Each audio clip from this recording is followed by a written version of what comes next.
Oui, Mahmoud Aziari qui est avec nous sur le plateau. Mahmoud, bonjour. Bonjour. Merci d'être avec nous. Vous êtes en direct sur le 106.9. On va parler logement, mais surtout on va parler, si vous êtes d'accord, ALS, allocation logement à caractère social. Alors, vous construisez, on a vu les prêts, AFD, etc. Vous êtes sur le point de construire des logements sociaux. Mais qui va pouvoir aller dans ces logements, vu que l'ALS, l'allocation de logement aujourd'hui, elle existe, certes, mais on ne connaît pas le taux. Qui va pouvoir y aller ? Alors d'abord, je corrige un peu, il ne s'agit pas seulement de l'ALS. Il s'agit de l'ALF, donc l'allocation de logement à caractère familial, et de l'ALS, oui, qui est le nouveau venu parce que l'allocation de logement à caractère social n'existait pas jusqu'à l'apparition de l'ordonnance. Oui. Donc maintenant, on va avoir deux types d'allocation de logement. Mais effectivement, le problème du taux est posé et il n'est pas connu. Donc aujourd'hui, on ne le connaît pas, donc ça veut dire quoi que déjà rien qu'avec l'ALF, l'allocation logement familial, même ça, c'est pas suffisant pour avoir un logement ici à Mayotte. Ben exactement, et c'est là tout le paradoxe, et c'est ça un peu qui nous rend tous en colère, c'est que on donne à la moitié de la population, d'abord, leur disant pendant plusieurs années, il n'y a que la moitié qui aura, la moitié n'aura pas. Mais la moitié qui a quelque chose, c'est insuffisant. Or, c'est même pas la moitié qui a quelque chose. On vous dit, si vous arrivez à donner le complément, alors vous aurez la somme. Mais si vous n'arrivez pas à donner votre part, vous n'aurez pas la somme. Donc vous n'avez la somme que si vous arrivez à donner votre part. Mais si vous n'arrivez pas à donner votre part, vous n'avez pas la somme. Donc c'est une promesse d'une certaine façon. Vous dites aux gens, la moitié de la population, si vous avez de quoi payer votre part, alors nous, on vous aidera. Mais si vous n'avez pas de quoi payer, on ne vous aidera pas. Et puisque ces gens n'avaient pas de quoi payer, donc ils n'ont pas été aidés, et donc ça ne marche pas très fort aujourd'hui. Et qu'est-ce qu'on fait ? On dit, on va donner à la moitié, l'autre moitié maintenant, la même condition, mais c'est pareil. S'il n'y en a pas assez et qu'ils n'ont pas leur part, alors à ce moment-là, ils ne toucheront pas non plus la part promise. Donc, l'idée, c'est de dire, maintenant, effectivement, on a fait ce pas de façon législative. Le côté législatif, c'est de dire, vous avez le droit. Mais ce n'est pas parce qu'on dit que vous avez le droit que vous aurez, parce qu'en filigrane, vous avez la condition pour laquelle vous devez toucher ce droit. Et cette condition, vous ne la remplissez pas. Qui décide du taux ? Qui décide que ça va se faire ou pas se faire ? Alors d'abord, le côté législatif, ça, ce sont les lois. Ouais. Mais il se trouve que le gouvernement peut prendre des ordonnances. Bien sûr. Et donc, comme la plupart des fois, une ordonnance a été prise. Cette fois-ci, ça a été très bizarre. Et ce n'est pas du tout une méprise, ce n'est pas un hasard. Je pense que de façon expresse, le gouvernement d'avant a caché l'ordonnance. Le projet d'ordonnance n'a pas voulu qu'il soit vu ni par nous les opérateurs, ni par les élus de Mayotte. Et à la fin, vous vous rappelez, juste avant les élections, j'avais sorti un papier qui était intitulé à un moment donné « Mahmoud Aziari répond à la ministre ». Oui. Et c'était considéré un peu comme arrogant, etc.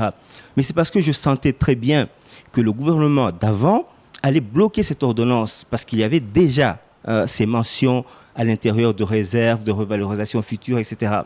Et puisqu'on approchait les élections, ça les gênait, ils ont sorti tout un train d'ordonnances et je me suis rendu compte assez vite que cette ordonnance-là n'allait pas sortir parce que justement elle contenait ça. Donc le gouvernement d'avant a passé d'une certaine façon la patate chaude à l'actuel gouvernement. Et vous vous rappelez aussi, quand ils sont venus, ils ont pris tout un arsenal d'ordonnances et de décrets quand ils sont arrivés, jusqu'à ce que la date pour légiférer par ordonnance soit passée. Et dans ce train, tous les jours, je regardais et l'ordonnance sur l'allocation n'était toujours pas parue. Et pourquoi ? Parce qu'eux aussi, ils étaient gênés par ces mentions de mais en quoi ça les gêne ? Pourquoi ? Pour des histoires d'économie ? Moi, je ne pense même pas que c'est pour des histoires d'économie. Parce que l'allocation de logement, les aides au logement au niveau national, le dernier budget connu a été de 20 milliards d'euros pour 6,3 millions de ménages au niveau national. Dans les autres départements, les logements sociaux, il y en a 60 000, il y en a 40 000, il y en a 50 000, etc. À Mayotte, ça ne se compte même pas en milliers, ça se compte seulement par dizaines. Donc, le delta à Mayotte est carrément négligeable par rapport aux 20 milliards d'euros. Donc, ce n'est même pas un problème de budget. À mon avis, c'est un problème, j'allais dire, de méprise. Mais je vais être plus fort, de mépris carrément à Mayotte. En disant un peu, bon, allez. C'est violent ce que vous dites là. Oui, ils viennent de loin. Bon, c'est pas grave, ils peuvent continuer à souffrir un peu. Ils peuvent encore emprunter le chemin du purgatoire s'ils veulent arriver au paradis un jour, mais il faut qu'ils continuent de souffrir. Je pense qu'il y a des gens qui sont convaincus que les choses doivent se passer comme ça. Alors, je disais tout à l'heure, il peut y avoir des arguments qui sont économiques, plein d'arguments. Je peux même arriver à comprendre qu'ils aient un argument sur le RSA, etc. Mais dans la vie, il y a des choses qu'on fait parce qu'on veut aider des mendiants à s'en sortir. Il y a des choses qu'on fait parce qu'on investit pour le futur. Et pour le futur, quand vous investissez, vous soignez les gens pour qu'ils ne soient pas malades, pour qu'ils puissent être en mesure de travailler, de créer quelque chose.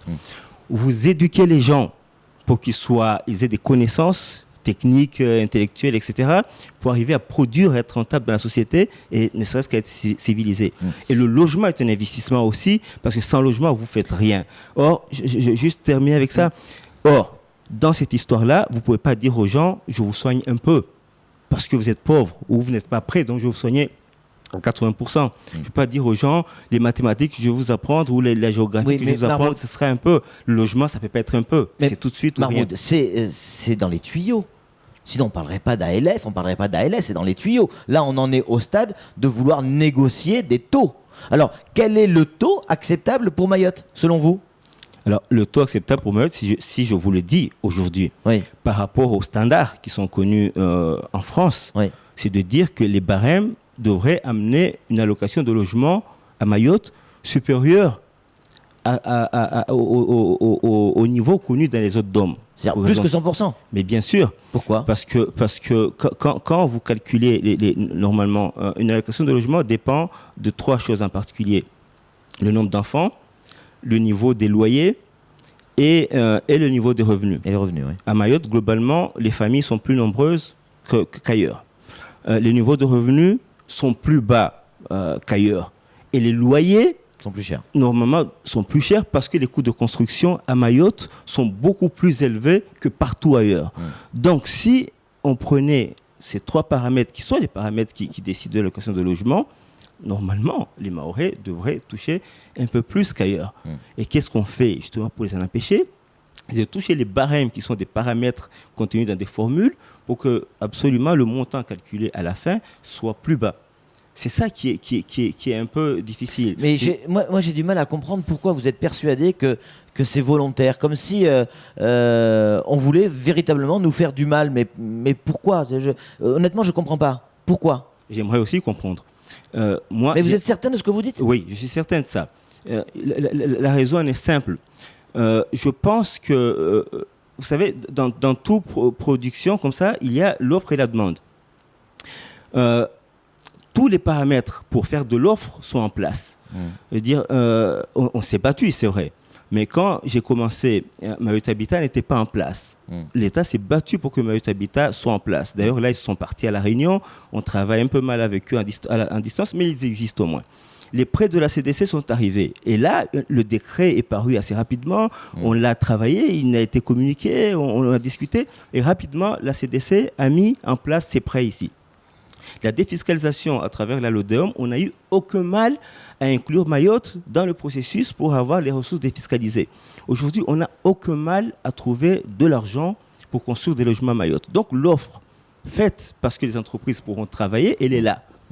Okay, donc on a bien soigné l'offre, on a bien soigné l'idée qu'on peut lancer des opérations de construction et que les entreprises pourront avoir les marchés pour travailler. Et puisque ça doit conduire la croissance économique, le fait de produire, bien entendu, ce côté-là était bien soigné. Mais vous ne pouvez pas continuer à avoir une offre si la demande en face ne répond pas. Et ça, c'est quelque chose qui a été négligé d'abord par l'ancien gouvernement. Mais je comprends qu'en théorie, la droite, elle penche plutôt vers l'offre, vers le côté des entreprises. et la droite essaie en général de tirer la croissance économique par l'offre. La gauche, par définition, elle tire la croissance économique par la demande. Ce sont des définitions économiques qui font un peu la frontière de la droite et la gauche. Or là, on s'attendait à ce que la gauche tire justement ce point de croissance par la demande et on est stupéfait de voir que justement ils ont repris exactement ce qui était fait par les autres pour les balancer comme ça. Mahmoud Azari, avant de donner la parole à Sam, une question. Pourquoi vous devenez du jour au lendemain l'avocat des pauvres, j'allais dire. Alors certains disent, mais c'est son intérêt personnel, il est directeur général de la CIM, il construit et il faut remplir les logements. S'il ne les remplit pas, il va être dans la merde. Donc maintenant, il s'intéresse aux gens qui pourraient éventuellement venir, et pour qu'ils puissent venir dans ces logements, il faut l'ALF et l'ALS. Ah, je ne suis pas du tout l'avocat des pauvres, non, je ne suis pas du tout Robin de Bois non plus, rien du tout. Et il se trouve qu'effectivement, d'abord, j'ai comme mission de défendre la CIM. Et défendre la CIM, c'est faire en sorte que la CIM remplisse ses missions d'intérêt général et que la CIM soit en bonne santé financière. Vous savez, si la CIM n'est pas en bonne santé financière, aucune banque ne viendra prêter un centime. Ce qui est le cas en ce moment, vous êtes en bonne santé financière. Voilà, si vous apprenez que le FD nous prête de l'argent, la CDC qui n'en parle pas dans les journaux nous prête de l'argent, si on a de l'argent de défiscalisation, si on a des dizaines de millions d'euros, c'est parce qu'on a une certaine santé financière.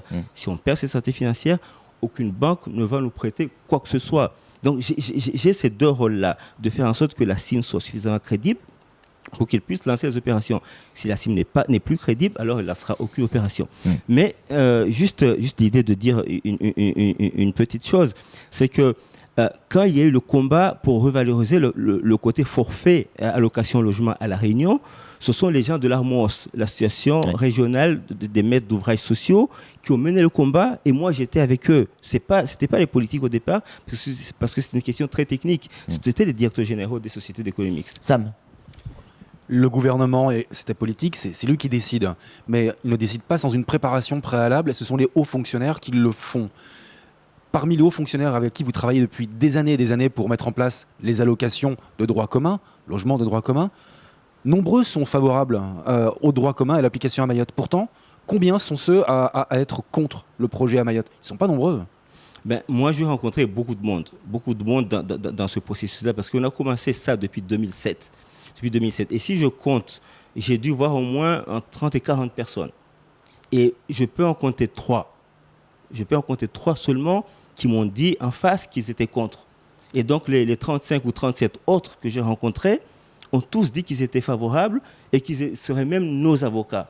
Ça veut dire quoi, qu'il suffit de 3 personnes contre pour que ça ne se fasse pas? Je pense qu'il y a des gens qui sont dans la technostructure qui ont une puissance, je ne sais pas par où ils passent, mais qui ont une certaine puissance jusqu'à balancer effectivement des choses comme ça. Mais l'ordonnance a été préparée pour nous dire qu'en réalité, préparez-vous les Mahorais à avoir des choses plus basses que les autres. Il nous reste 1 minute. Si vous aviez François Hollande en face de vous, là, dans la caméra, vous lui diriez quoi sur ce sujet, clairement? Mais je lui dirais, Monsieur le Président, ne ratez pas cette occasion, parce que l'économie mahoraise va assez mal. Et un des moteurs de la croissance de l'économie mahoraise aujourd'hui, c'est la construction des logements. Il suffit de regarder, la plupart des investissements qui se font ici se font dans le BTP. Et dans le BTP, la CIM a une très très grosse part. Donc ne ratez pas cette occasion, justement. Et en plus, vous êtes socialiste. Et je pense qu'en tant que socialiste, une fois que l'offre est bien en place, je pense que votre rôle serait au moins d'aider à ce que la demande... S'il rate le train, qu'est-ce qui se passe? S'il rate le train? S'il rate le train, ça fait déjà 7 ans qu'on attend. Je pense qu'on n'aura plus les moyens d'attendre cette autre année. La CIM coulera. Merci beaucoup Mahmoud Aziari d'être intervenu sur nos antennes. On vous retrouvera très certainement sur ce dossier-là et peut-être même sur la fiscalité. On aura l'occasion d'en reparler un de ces 4 où on fera effectivement un grand débat sur Kwesi pour expliquer à tout le monde ce que sera cette nouvelle fiscalité. À très bientôt Mahmoud Aziari. Okay, à très bientôt.